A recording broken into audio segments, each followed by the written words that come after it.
Buenos días y buenas noches. Quiero referirme un poco de manera técnica y espero que pueda ser comprendido bien, porque es importante que la ciudadanía en general comprenda los mecanismos, por ejemplo, de una política tarifaria sobre transporte público, no solamente en la ciudad de Bogotá, sino en toda Colombia, y dado que se ha utilizado la expedición de decretos que hice con una nueva política tarifaria para la ciudadanía bogotana, para intentar sacarnos de la contienda política y para lanzar un mensaje al país que en mi opinión es profundamente regresivo, nos retrocede en materia de política del transporte en toda Colombia.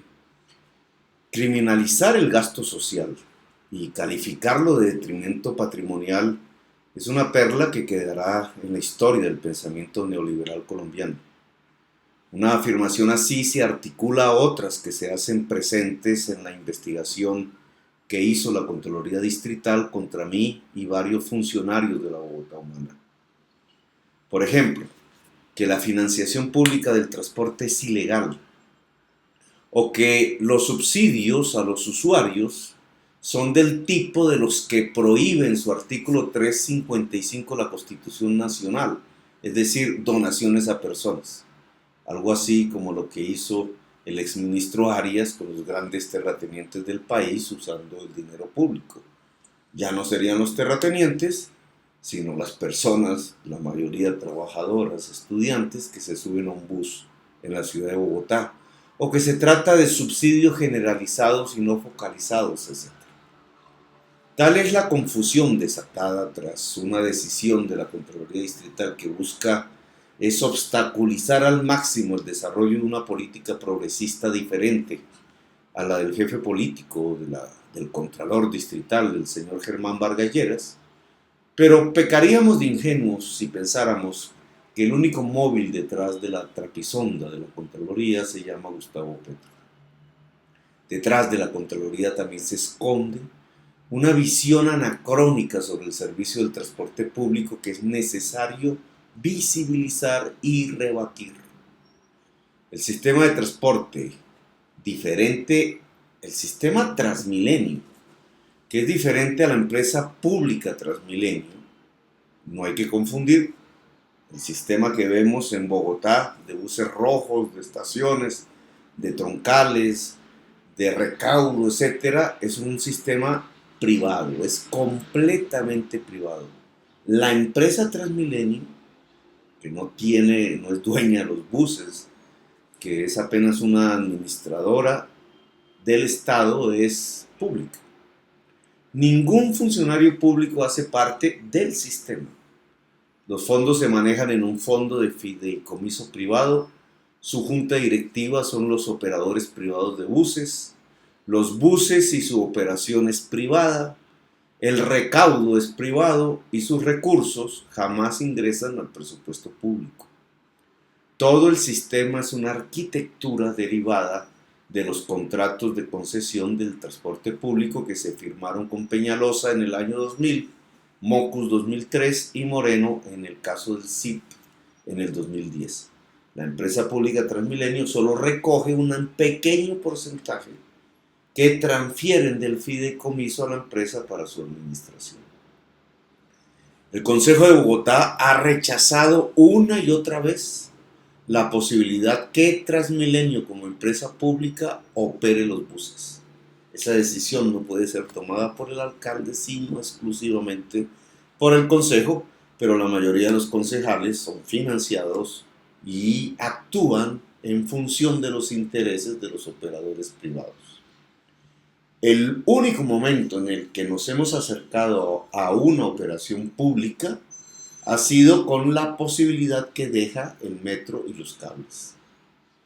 De acuerdo al plan de implementación del BRT allá en el año 2000, 1999, BRT significa buses de tránsito rápido, o popularmente Transmilenio, a través de más de 300 kilómetros de troncales, hoy no tenemos sino una tercera parte, financiadas las troncales, su construcción con dineros públicos, se tendría, según ese plan de implementación, déficit en los primeros 25 años y se autosostendría el sistema, léase, con los usuarios exclusivamente, después de ese periodo y hasta cumplir un siglo.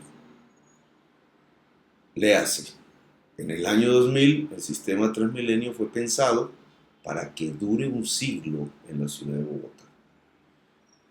Para mitigar los efectos de la implementación, es decir, estos 25 años, se constituiría un fondo de contingencias de carácter privado o fideicomiso y dirigido por los operadores privados a donde llegarían las tarifas pagadas por los usuarios al recaudador, también privado. De acuerdo al Sponsor Agreement, que es una figura que firmó el alcalde Peñalosa en el año 2000 y que fue elevado después a cláusulas contractuales con los operadores, cualquier desajuste entre lo que se tuviera que pagar a los operadores a través de la tarifa técnica, que significa costos operacionales más utilidades, se transferiría del presupuesto distrital. Es decir, las transferencias que hace el distrito al fideicomiso no tiene que ver con decisiones del alcalde Petro, tiene que ver con una obligatoriedad en los contratos y en un documento que se llama Sponsor, que firmó Peñalosa, que obliga al distrito cada vez que haya un desajuste entre la tarifa técnica, que ya incluye las utilidades a los operadores, y las tarifas al pasajero, que son llegan directamente al fideicomiso a través del recaudador. He aquí el primer burdo error de la Contraloría. No hay ilegalidad en usar recursos públicos en la financiación del sistema del transporte. Esta obligación no nace del decreto que expedí de tarifas, sino de las cláusulas contractuales y del sponsor firmado por Enrique Peñalosa. La tarifa técnica, por tanto, no tiene que coincidir con la tarifa que se cobra a los pasajeros y cuyo nivel máximo lo expide el alcalde como autoridad tarifaria del distrito. Uno de los temas más delicados consiste precisamente en fijar la tarifa técnica sobre la que se paga a los operadores privados.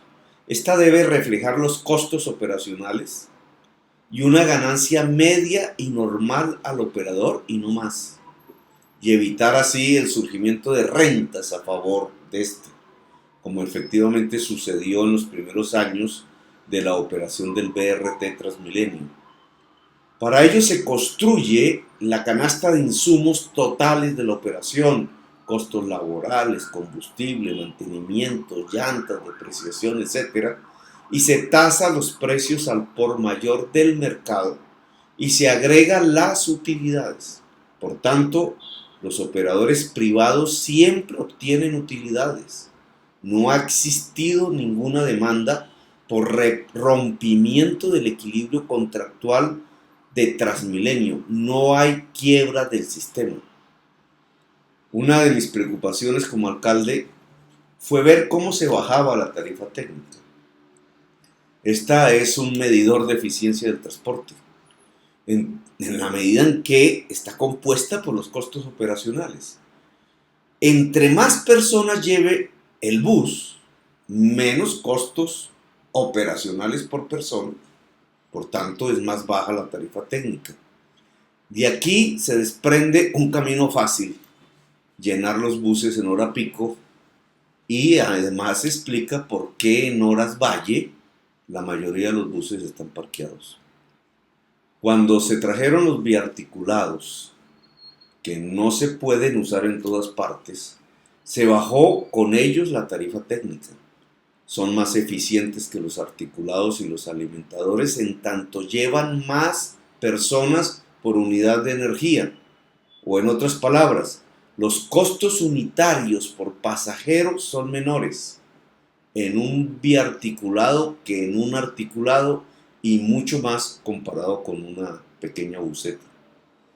Cuando entró a operar el CIP, compuesto mayoritariamente de busetas, buses pequeños y padrones, porque el CIDE zonal no es troncal, tiene que entrar al barrio popular, a zonas de pequeñas calles, a pendientes incluso. La tarifa técnica total del sistema aumentó, incluso por encima de los 5.000 pesos por pasajero. Dado que por las razones geográficas y urbanas de la ciudad se requiere para cubrir las zonas, y ya no solo las troncales, buses pequeños con conductores a los que ahora se paga prestaciones y trabajan por jornada, que debía ser de 8 horas, como la implementación era progresiva, la mayor parte de la demanda al principio se iba en los buses tradicionales, incluso por costumbre, y no en los buses SITP, quitando ingresos en la caja. El transporte tradicional era más barato, básicamente porque operaba con buses viejos de más de 10 años, de 15 años y hasta 20 años de vida útil. Miles de ellos estaban en esas condiciones y con conductores sobreexplotados. Pagar 1.000 pesos la tarifa en un bus viejo era posible y generaba ganancias a su propietario por una sola razón básica. Los conductores trabajaban 15, 16, 18 horas, no recibían salario mínimo muchas veces, apenas la comisión de lo que podrían sacar en la guerra del centavo, y estaban profundamente sobreexplotados. Era un sistema premoderno.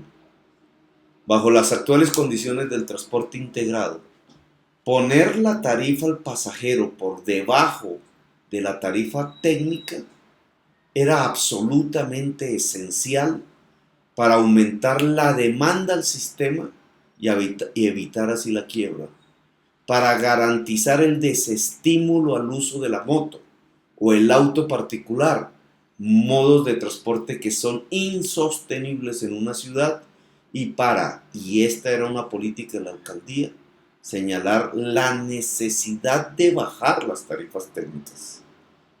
Tener tarifas al pasajero iguales a las tarifas técnicas desestimula el esfuerzo de reducir la tarifa técnica, que es lo que recibe el operador, porque no es del interés del operador privado hacerlo.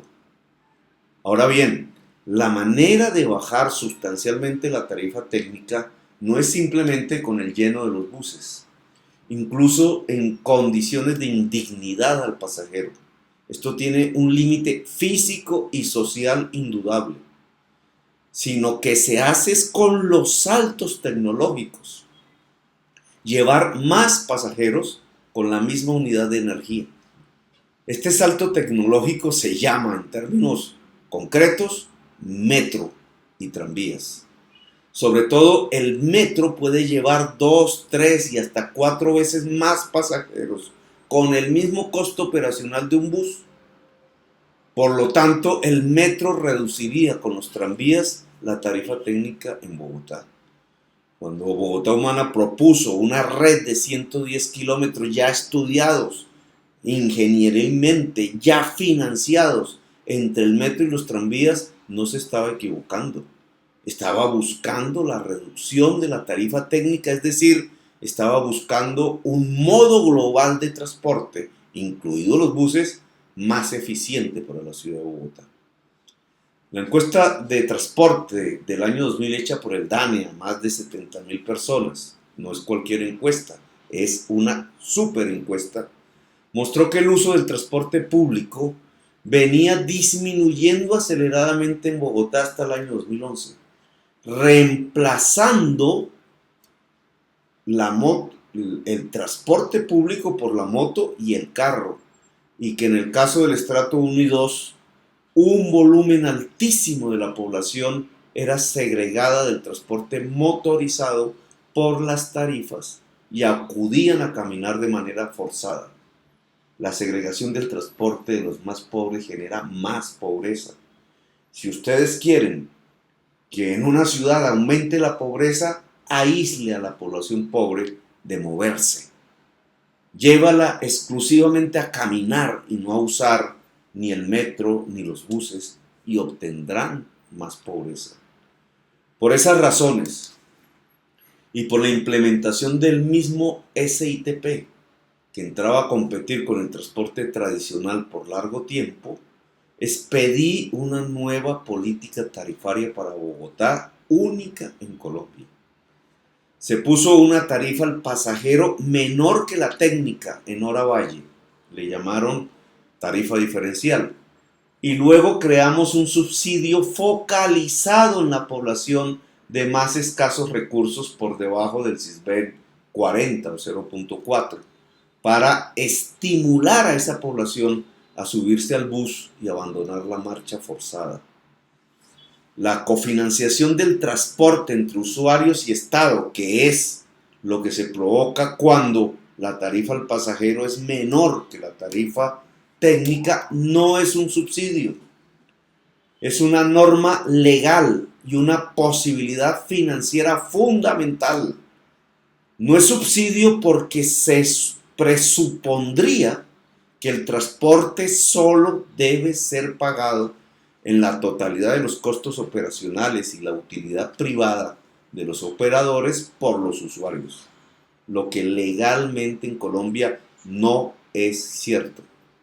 La Contraloría Distrital quiere devolvernos a una vieja norma derogada de autosostenibilidad del transporte que nos llevaría de aplicarla a la quiebra de todos los sistemas de transporte en Colombia. Ni más ni menos, un criterio así nos hubiera obligado a poner tarifas a los pasajeros de 5,000 pesos en el SITP, con lo que centenares de miles de personas se hubieran pasado automáticamente a la moto y al bus tradicional. El SITP hubiera quebrado y la ciudad hubiera colapsado con 3 o 4 veces más motos que las que hoy hay. Al establecer la cofinanciación del sistema de transporte entre usuarios y Estado, mecanismo que es legal, los usuarios pueden tener tarifas costeables y competitivas con otros modos de transporte. El resultado es mayor demanda, cambios en los horarios por la tarifa diferencial y por tanto mitigación de las congestiones y preferencia por el bus que por la moto y el carro. La ciudad se vuelve más sostenible. El aporte del Estado a la financiación del transporte en el caso de Bogotá siempre fue aprobado por el Consejo en el presupuesto anual. Nunca se gastó una partida no aprobada en el Consejo. Y no es cierto ni que el sistema ni que la empresa pública de Transmilenio o hayan quebrado o hayan perdido patrimonio en virtud de la política tarifaria. Al contrario, al aumentar la demanda de pasajeros en el sistema de transporte masivo global, aumentaron los ingresos de la empresa pública Transmilenio. Ahora bien, algunos voceros políticos, entre ellos el mismo Peñalosa y su secretario de gobierno, Miguel Uribe Turbay, vienen diciendo que la financiación del Estado al sistema es un déficit o un hueco a las finanzas públicas y es expresión de una mala gerencia. A menos que Uribe Turbay y Peñalosa en verdad quieran quebrar el sistema y lo harían subiendo las tarifas y por tanto perdiendo la demanda, lo cierto es que durante toda la existencia del SITP se vuelve obligatorio cofinanciarlo con recursos del Estado y no cargarlo exclusivamente a los usuarios. No solo nosotros lo hicimos en el 2013 al 2015, sino que la actual administración lo viene haciendo en el 2016. Ya le embargaron injustamente la cuenta a la gerente de Transmilenio por ello. Y lo tendrán que hacer durante todo su mandato, el año entrante, el 18, el 19, y así lo tendrá que hacer el gobierno próximo. Simplemente, como lo demuestra el mundo y las principales ciudades de la Tierra, los sistemas de transporte masivos modernos no se autosostienen, no se apoyan exclusivamente en los usuarios, sino que son cofinanciados con el Estado. Los resultados que obtuvimos son buenos y muestran el camino correcto. Dada la nueva encuesta del DANE con 70,000 personas sobre transporte en el año 2014, pudimos medir los resultados. logramos desacelerar el uso de la moto. Detuvimos la tasa de uso del carro. Aumentó, desde hacía mucho no sucedía, la demanda global por el sistema de transporte masivo. Los tiempos de viaje disminuyeron como promedio, algo fundamental, y mejoramos el aire de la ciudad. Este camino sería aún más sostenible con más carriles preferenciales, más bicicleta, más demanda por el sistema, con un mayor desestímulo al uso del carro y de la moto, y con, así no le guste a la actual administración, el metro y los tranvías y los cables. El metro bajaría sustancialmente la tarifa técnica del transporte masivo en Bogotá y haría que el sistema tuviera una operación mixta y no solo privada, lo cual me parece esencial para su sostenibilidad ante la huida del crédito financiero privado a las operaciones privadas del transporte. La inconsistencia en seguir esta política tarifaria y de transporte multimodal e integrado ya ha provocado las primeras consecuencias medibles. Aumenta el uso del carro y la moto. Aumentan los tiempos de viaje promedio para la mayoría de la población. Lo acaba de decir la encuesta de Bogotá, ¿cómo vamos?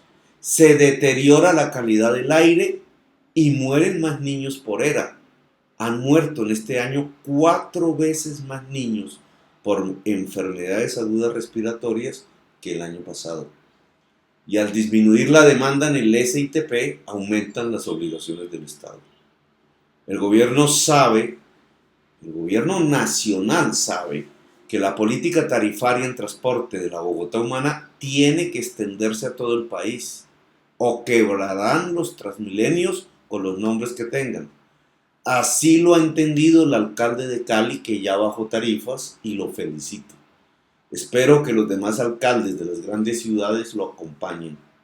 Y espero que la justicia nos devuelva los derechos y resarza los errores politiqueros de un funcionario que no ha comprendido que está en el siglo XXI y que ya no participa del manejo de clientelas, sino de una gran ciudad del mundo.